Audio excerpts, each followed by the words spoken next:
Assalamualaikum warahmatullahi wabarakatuh. Selamat sejahtera untuk kita semua. Salam filosofi, salam pencerahan. Rekan-rekan sekalian, sahabat-sahabat sekalian, berjumpa lagi dengan saya di channel Filosofi. Pada kesempatan ini, saya akan coba membahas tentang hak-hak rakyat dan akhlak, adab, dan moral penguasa dalam menghormati hak-hak rakyat dalam Islam. Jadi Islam mengatur sedemikian rupa tentang mana batasan-batasan dari hak-hak rakyat yang tidak boleh dilanggar oleh penguasa. Sekalipun itu dalam rangka penegakan syariat Islam, misalnya seperti yang dipraktekkan di Aceh saat ini yang sudah berlangsung selama 20 tahun. Baiklah, bagaimana sebenarnya hak-hak rakyat dalam Islam yang harus dihormati dan dijunjung tinggi oleh penguasa dengan kekuasaannya.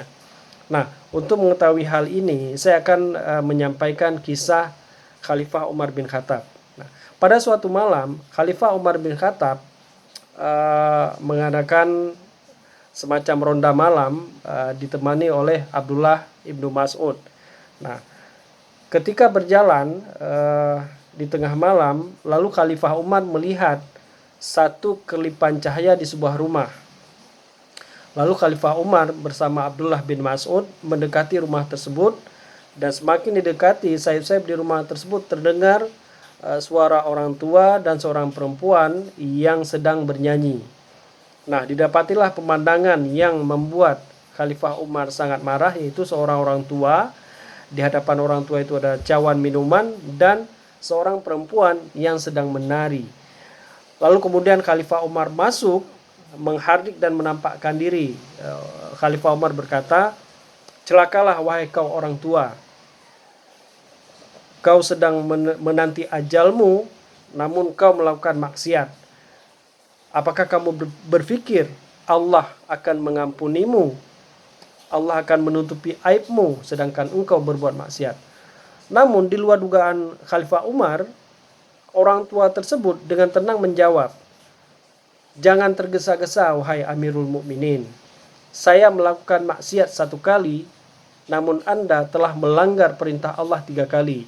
Lalu orang tua tersebut membacakan 3 ayat suci Al-Quran Karim, yaitu yang pertama Quran Surah Al-Hujurat ayat 12, "Wala tajassasu wala yaghtab ba'dukum ba'da."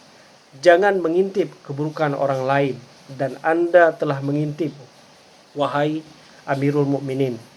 Orang tua tersebut membacakan ayat kedua, yaitu Quran Surah Al-Baqarah ayat 189, "Wa'tul buyuta min abwabiha wattaqullaha la'allakum tuflihun." Masuklah ke rumah-rumah dari pintunya, sedangkan Anda menyelinap masuk, wahai Amirul Mukminin, Anda masuk tidak dari pintu. Lalu orang tua tersebut membacakan ayat yang ketiga, yaitu Quran Surah An-Nur ayat 27, "Ya ayyuhallazina amanu la tadkhulu buyutan ghaira buyutikum hatta yasta'nisu wa tusallimu ala ahliha." Allah berfirman, "Janganlah kamu masuk ke rumah yang bukan rumahmu sebelum kamu meminta izin dan mengucap salam kepada orang yang ada di dalamnya.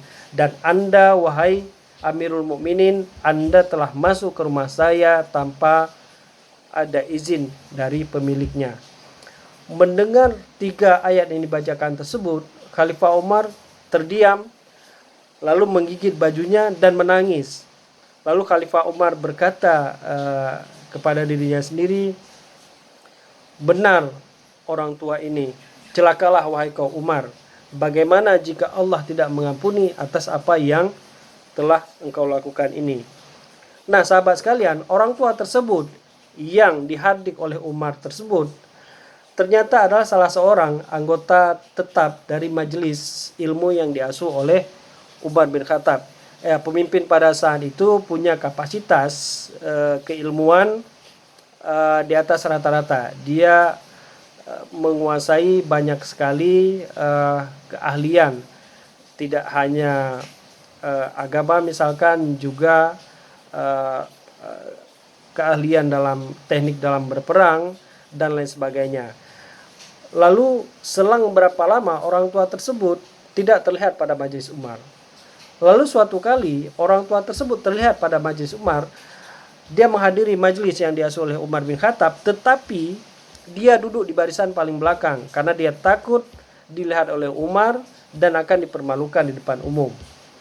Nah, ketika orang tua tersebut hadir di majelis Umar bin Khattab, lalu Umar langsung memanggil orang tua tersebut.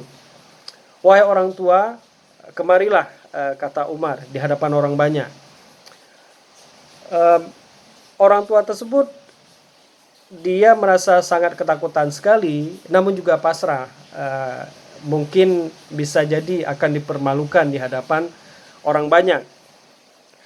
Tetapi kemudian Umar bin Khattab, ketika orang tua tersebut mendekati Umar bin Khattab, Umar bin Khattab berkata kepada orang tua itu, wahai orang tua, dekatkanlah telingamu ke mulutku. Lalu Khalifah Umar berbisik, wahai orang tua, demi Allah dan Rasul yang mengutusnya, sejak dari aku menangkapmu di malam itu sampai hari ini tidak ada satu orang pun yang kuberitahu dari apa yang kusaksikan itu. Lalu orang tua itu berkata, wahai Amirul Mukminin, dekatkanlah telingamu ke mulutku, kata orang tua itu. Lalu orang tua itu berbisik kepada Khalifah Umar, wahai Khalifah Umar, demi Allah dan Rasul yang hak, sungguh sejak kejadian malam itu aku tidak mengulangi lagi perbuatan maksiat sampai dengan ketika aku menghadiri majelis yang kau asuh ini, wahai Amirul Mukminin.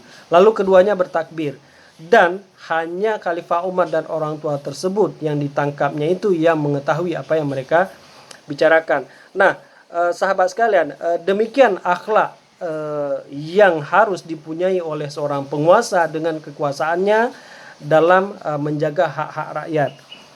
Nah, Khalifah Umar tidak mempermalukan orang yang ditangkapnya, tidak mempermalukan rakyatnya di hadapan orang banyak. Nah, tentu ini berbeda kalau kita melihat konteks penerapan syariat Islam di Aceh, misalnya. Nah, Khalifah Umar ketika menangkap orang tua tersebut dianggap telah melanggar 3 hak yang dimiliki oleh rakyat, yaitu hak akan kebebasan, hak atas kehormatan, harga diri, dan juga hak milik. Nah, kalau kita mau kritisi secara tajam bahwa sebenarnya dalam penerapan syariat Islam di Aceh misalkan, penguasa dan kekuasaan adalah orang yang paling terbebas, komunitas yang paling terbebas dari terkena formalisasi syariat Islam, terkena imbas dari penerapan syariat Islam yang dilakukan. Karena apa? Penerapan penghukuman punishment yang dilakukan selama ini itu kan hanya menyasar kepada rakyat banyak, rakyat kecil. Sedangkan penguasa dengan kekuasaannya terbebas dari segala tuntunan yang seharusnya dia berperilaku sangat islami, misalkan dalam pelayanan terhadap birokrasi, misalkan mewujudkan kesejahteraan, mewujudkan keadilan, penegakan hukum dan segala macam. Tidak ada satu elemen, tidak ada law enforcement dalam formalisasi syariat Islam di Aceh yang bisa menyeret penguasa dengan kekuasaannya. Tidak ada.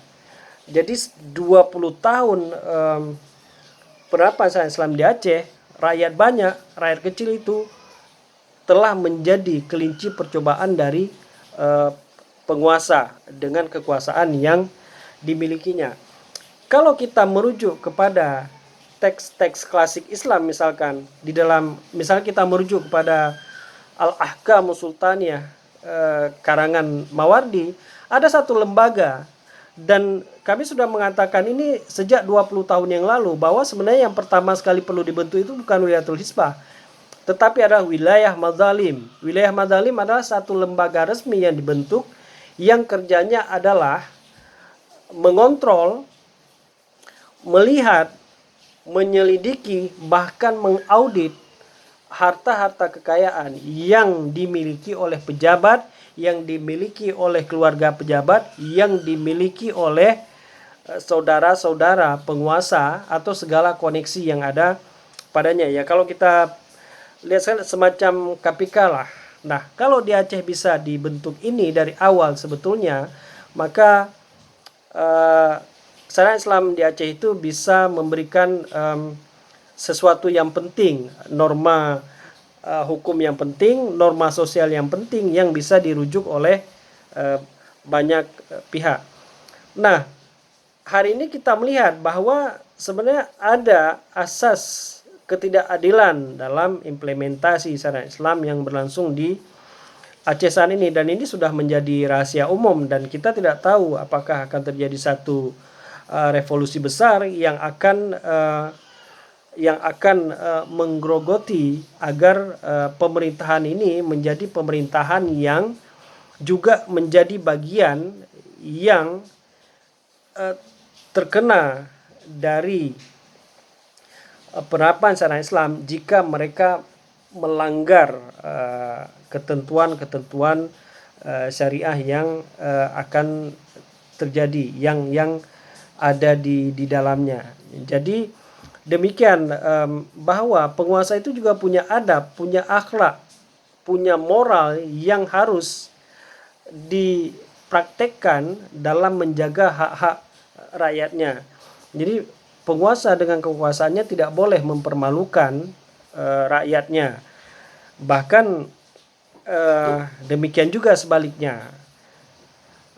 Rekan-rekan sekalian, sekian dulu ulasan singkat hari ini terkait dengan bagaimana Islam menjaga hak-hak rakyat dan bagaimana penguasa dengan kekuasaannya punya adab, punya akhlak dan punya moral untuk menjaga hak rakyat tersebut. Dan sampai berjumpa di ulasan berikutnya. Salam filosofi. Assalamualaikum warahmatullahi wabarakatuh.